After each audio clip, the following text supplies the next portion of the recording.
Bismillahirrahmanirrahim. Assalamualaikum warahmatullahi wabarakatuh. Bertemu lagi dengan Umi Nini Gawat bersama GN YouTube channel untuk menyampaikan Sirah Nabawiyah kisah Rasulullah. Hari ini bagian yang ke-54. Semua saudara-saudaraku semuslim, sahabat-sahabatku semua, anak-anakku, cucu-cucuku semua, dimanapun kalian berada, Umi Nini doakan semua dalam keadaan sehat walafiat dan dalam lindungan Allah Subhanahu wa taala. Dan dalam Covid pandemi 19 ini yang kita ikuti adalah protokol kesehatan yang dianjurkan oleh pemerintah. Setiap kita keluar rumah, kalau tidak perlu sekali jangan keluar rumah, namun apabila keluar rumah jangan lupa pakai masker, jaga jarak, cuci tangan, dan olahraga. Oke, kita mulai bab yang ke-54, yaitu Umar dan Hamzah berhijrah ke Yathrib. Allahumma sholli ala Sayyidina Muhammad wa ala ali Sayyidina Muhammad.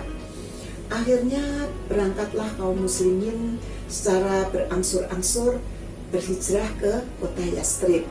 Nah, saat ini yang masih tinggal di kota Mekah yaitu Rasulullah, Abu Bakar, Ali bin Abi Thalib, Hamzah, Umar bin Khattab, dan segelintir orang yang sulit sekali untuk keluar akan hijrah ke kota Yathrib.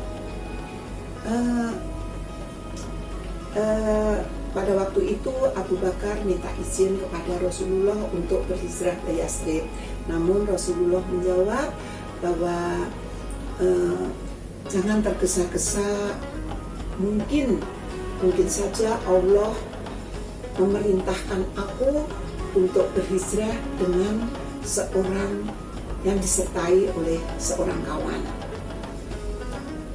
Nah, akhirnya Hamzah pun berangkat bersama beberapa orang muslim Quraisy yang mau hijrah. Namun beda dengan saudara-saudara muslimnya yang berangkat dengan sembunyi-sembunyi, Hamzah bin Abdul Muthalib. Hamzah itu adalah paman dari Rasulullah SAW. Hamzah bin Abdul Muthalib itu berangkat dengan terang-terangan sambil menyandang pedang dan sorot matanya seolah-olah berkata, siapapun yang berani mencegah perginya Hamzah untuk hijrah akan menghadapi tebasan pedang. Melihat sorot mata itu, tidak seorang pun Quraisy yang berani bertanya kepada Hamzah. Setelah itu Umar bin Khattab pun menyusul untuk berhijrah. Dia pergi bersama beberapa orang yang lemah lah, orang miskin yang lemah, yang tidak mungkin dibiarkan pergi sendiri tanpa ada pengawalan. Seorang pelindung yang disegani oleh Quraisy yaitu Umar bin Khattab. Sambil menyandang pedang, Umar bin Khattab pergi melewati Ka'bah. Tangannya menggenggam anak-anak panah. Dia di hadapan para tinggi pembesar Quraisy yang sedang duduk-duduk di dekat Ka'bah. Dia berkata, Umar bin Khattab berkata, siapa di antara kalian yang ingin ibunya merasakan kematian anaknya? Juga siapa di antara kalian yang ingin anaknya menjadi yatim? Dan siapa di antara kalian yang ingin istrinya menjadi janda? Maka temuilah aku di belakang lembah ini, kata Umar bin Khattab seperti itu. Namun tidak ada seorang pun yang berani menjawab tantangan Umar bin Khattab. Lalu Umar bin Khattab melompat ke atas kuda dan pergi memimpin rombongannya untuk pergi hijrah ke kota Yathrib. Kepergiannya itu diikuti dengan tatapan penuh yang merasa takut sekaligus kebencian orang-orang Quraisy yang memusuhi Islam. Jadi kepergian Umar bin Khattab itu orang-orang Quraisy melihatnya takut tapi juga benci karena kepastian umat bin Khattab beserta orang Quraisy yang mengikuti ajaran Rasulullah, yaitu Muslim.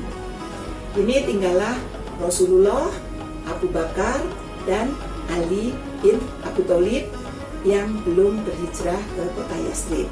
Melihat Rasulullah sendirian, para pemuka Quraisy itu menyusun rencana jahat untuk membunuh Rasulullah, yaitu untuk mencelakai dan membunuh. Pada sebuah pertemuan bernama Darun Nadwah, para pemimpin Quraisy itu berkumpul untuk menentukan sikap terhadap Rasulullah yang sudah berkali-kali kita ini membicarakan kepergian Muhammad dan pengikutnya ke Yathrib, namun sampai saat ini kita tidak satupun memberikan tindakan yang bisa kita lakukan. Ujar seseorang, betul, padahal persoalan itu begitu gawat buat kita. Sadarlah oleh kalian, jika Muhammad dan pengikutnya berkumpul di Yathrib, suatu ketika dia akan datang ke Quraisy dan menyerang kita, dan kafilah-kafilah dagang kita harus melalui pinggiran Yathrib untuk sampai menuju ke kota Syam. Bagaimanakah jadinya?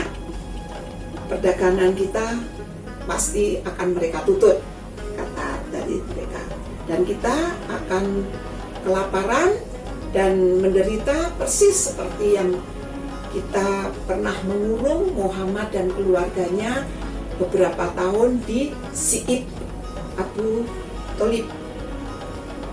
Semua orang bergidik ngeri membayangkan hal tadi. Akhirnya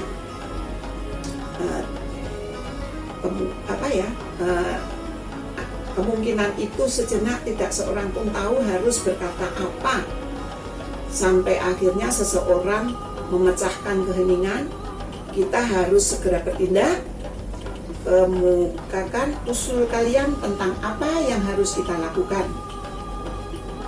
Ada yang usul, masukkan saja dia Muhammad itu ke dalam kurungan besi dan pintunya kita tutup rapat, kita jaga agar dia mengalami nasib seperti penyair-penyair semacamnya itu sebelumnya dia, yaitu seperti Zuhair dan Nabi Goh.